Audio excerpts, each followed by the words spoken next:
I still love Ed and Lorraine Warren. I don't care. I don't know how to justify it anymore, but I still get goosebumps when I see him on this screen. I feel like these two shepherded me through this era of horror.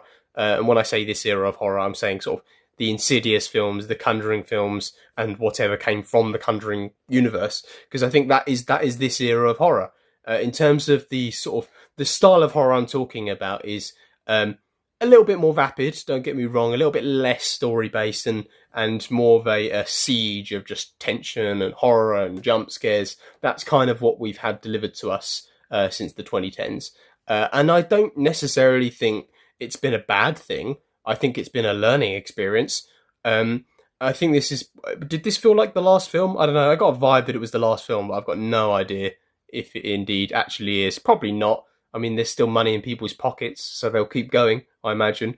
But it felt like maybe this was a curtain call to this era of horror, because I feel like things have changed in the last few years. We're seeing a lot more abstract horror. We're seeing the rise of Ari Aster and the Midsommars and the Hereditaries and the just slightly more weird horror. So I think this may be on its way out, but The Conjuring 2 was what made me fall in love with horror films, because it was the first horror film I watched that cared about the victims of these events, the traumatic events. It wasn't just random people screaming and being scared and being picked off like flies and surviving through all the odds. It was actually people, and they really spent a lot of time developing Ed and Lorraine Warren and telling us why they were superheroes, basically, in this universe. I'm not talking about real life because I ain't got a clue.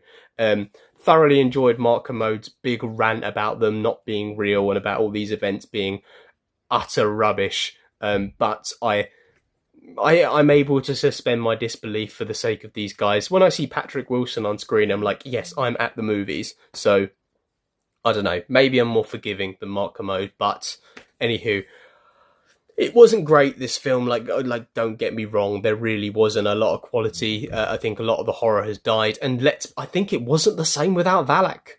I missed the nun. I missed the nun on my screen when I saw like the crucifixes go upside down. I heard some of the familiar bits of music. I was thinking, God, Valak should be on my screen right now. And when she wasn't, I was a bit sad. And I didn't think the creature / demon in this film was as scary. And I love being scared. So I think that's probably the end of the review. Something I will say as a little final curtain call is that there were only 2 people in my screening, and I was one of them. So that meant that I had a joyous time, because people in horror films are annoying, because they try and not be scared, and they end up trying to make it a comedy, and